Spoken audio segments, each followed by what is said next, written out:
Evolution shapes life to fit its environment, creating creatures with extreme traits that dominate their worlds.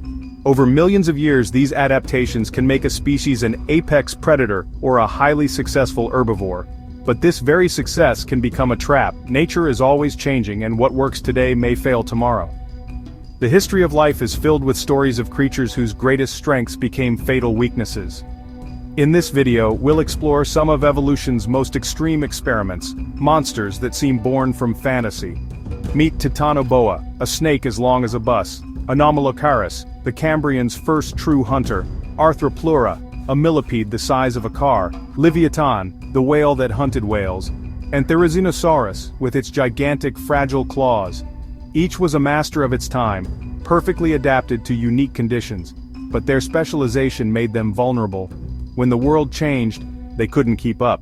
Their bodies were tuned to a world that vanished, leaving them evolutionary marvels trapped by their own success.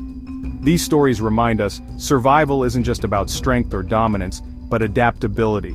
We'll see how these giants rose to power, and why they ultimately fell. Through their histories, we'll understand the delicate balance between adaptation and overspecialization. Evolution can create wonders, but sometimes it leads its greatest creations to a dead end.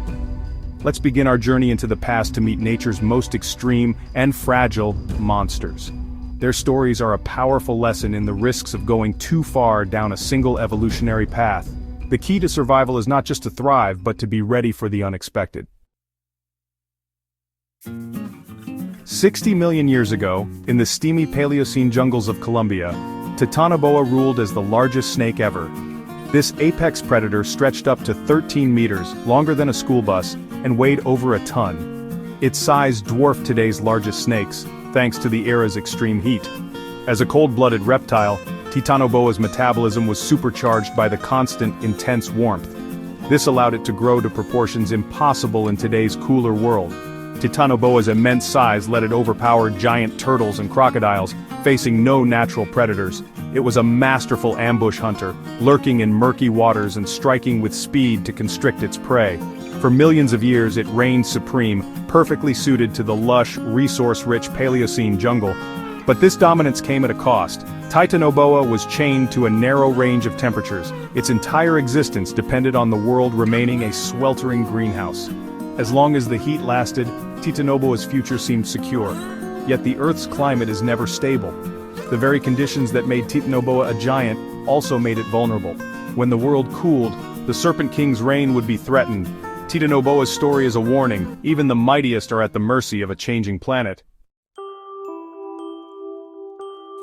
Titanoboa's survival hinged on extreme, stable heat. As the Earth cooled, the tropical zones shrank, and Titanoboa's world began to disappear.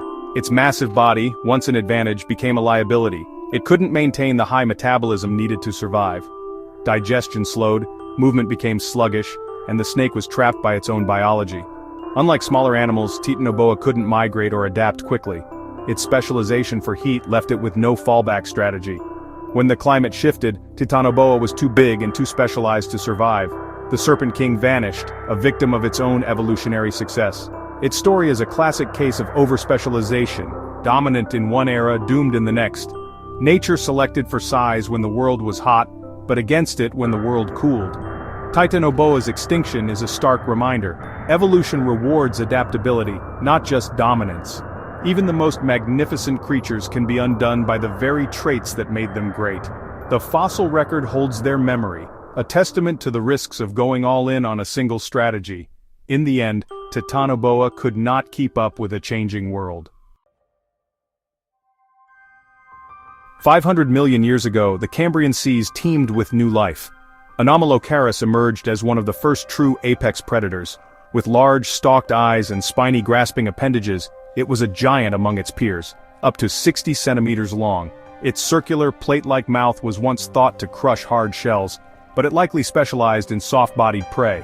Anomalocaris was bigger, faster, and had better senses than anything else in the water. Its dominance was built on hunting easy, abundant food. For millions of years, it faced little competition, thriving as the top predator. But this success led to dangerous specialization.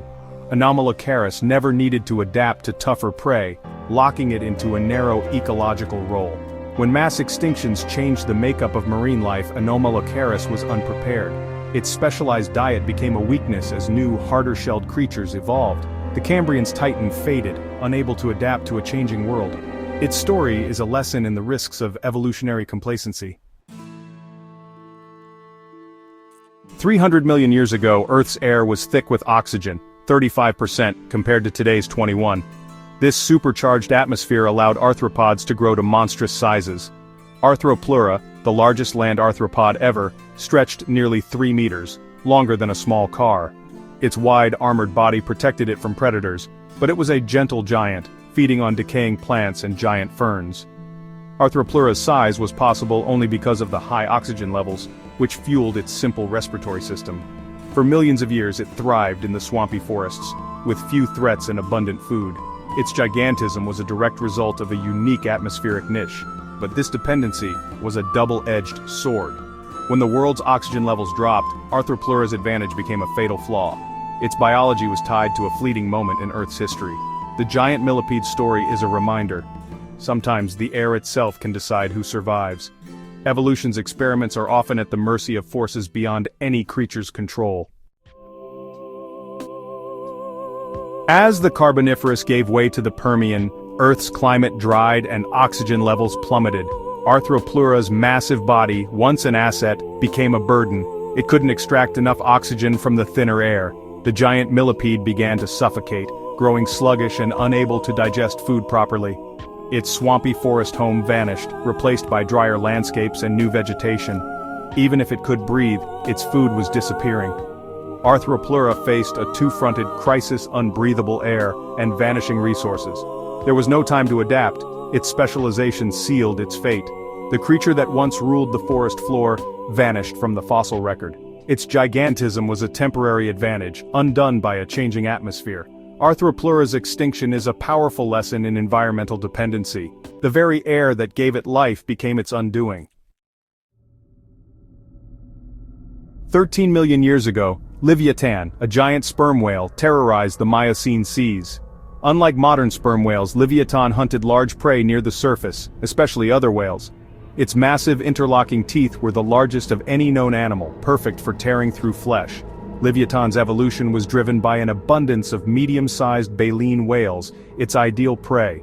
For millions of years it was the ocean's top predator, rivaled only by megalodon. But this specialization was risky. When ocean cooling changed the food web, baleen whales grew too large for Leviathan to hunt. Its role as a whale killer became obsolete. The super predator's reign ended as quickly as it began. Leviathan's story shows how even the fiercest hunters can be undone by a single shift in the ecosystem. In evolution, specialization is always a gamble. 70 million years ago, Therizinosaurus roamed the late Cretaceous, wielding half-meter-long claws, the longest of any animal. Despite their fearsome appearance, these claws weren't weapons, but tools for foraging. Therizinosaurus was a slow-moving herbivore, using its claws to pull down branches and strip bark. Biomechanical studies reveal the claws were surprisingly weak, perfect for plants, not combat. This dinosaur was highly specialized, relying on a narrow range of vegetation. Its existence was balanced on its strange, fragile claws and the specific food they accessed. Any change in plant life or environment would have been devastating. When the asteroid struck, the Therizinosaurus was already vulnerable. Its extreme specialization made it a fragile member of its ecosystem. The paradox, its most impressive feature, was also its greatest weakness. The stories of Titanoboa, Anomalocaris, Arthropleura, Leviathan, and Therizinosaurus reveal evolution's double-edged sword. Each was a masterpiece of adaptation, dominating their worlds with extreme traits. But their success locked them into narrow roles, leaving them unable to cope with change. When the world shifted, their specialization became a fatal flaw. Evolution rewards not just strength but resilience and adaptability. The survivors of mass extinctions are often generalists, creatures with flexible diets and behaviors. The meek inherit the earth, not because they are weak, but because they can weather change. These monsters were not failures, they were incredible successes for their time. Their fossils remind us that no kingdom is permanent. Evolution is not a march toward perfection, but a process of trial and error. Nature's extreme experiments push boundaries but often end in extinction. The lesson: adaptability is the true key to survival. In the end, even the mightiest fall if they cannot change with the world.